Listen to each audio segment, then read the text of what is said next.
Myanmar থেকে জোরপূর্বক বাস্তুচ্যুত রোহিঙ্গাদের ১২ লাখের বসবাস এখন বাংলাদেশে।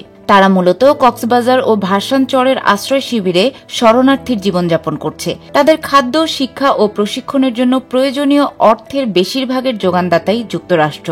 তবে ১ বছরের ব্যবধানে তাদের সহায়তা নেমেছে অর্ধেকের নিচে। এতে তহবিল ঘাটতিতে রোহিঙ্গা শিশুদের জন্য পরিচালিত অনেক স্কুল বন্ধ হয়ে গেছে। নভেম্বরের পর রোহিঙ্গাদের খাদ্যের সংস্থানেও বড় সংকটের আশঙ্কা করছেন সংশ্লিষ্টরা। রোহিঙ্গাদের সহায়তায় গঠিত আন্তর্জাতিক তহবিলে শুরু থেকে একটি বড় অংশের যোগান দিত যুক্তরাষ্ট্র।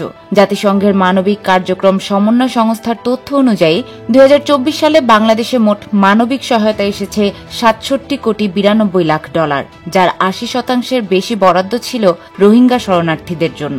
মোট মানবিক সহায়তার ৫২.৭% বা $৩৫,৬৭,০০,০০০ দিয়েছিল যুক্তরাষ্ট্র।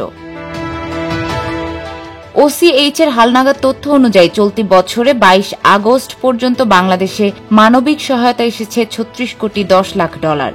এ অর্থের ৯৩% বেশি বরাদ্দ রোহিঙ্গা শরণার্থীদের জন্য। মোট তহবিলের মাত্র ২৩.৭% বা $৮,৫৩,০০,০০০ কিছু বেশি অর্থের যোগান দিয়েছে যুক্তরাষ্ট্র।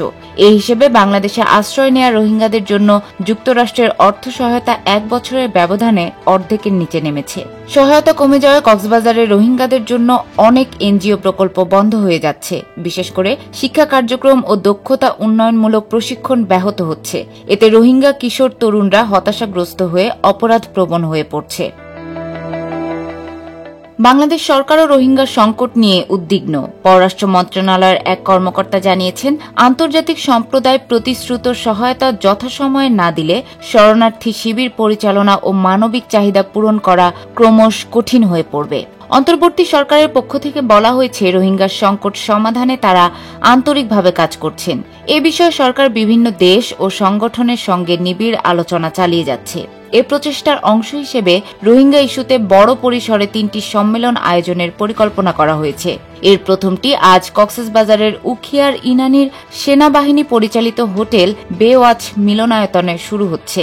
আগামী ২৬ আগস্ট পর্যন্ত এই সংলাপ চলবে। এই সম্মেলনের শিরোনাম রাখা হয়েছে take away to the high level conference on the Rohingya situation. এতে প্রধান অতিথি হিসেবে অন্তর্বর্তী সরকারের প্রধান উপদেষ্টা অধ্যাপক ড মোহাম্মদ ইউনূসের উপস্থিত থাকার কথা রয়েছে। তাঁর সফরকে ঘিরে পুরো জেলায় কঠোর নিরাপত্তা জারি করা হয়েছে।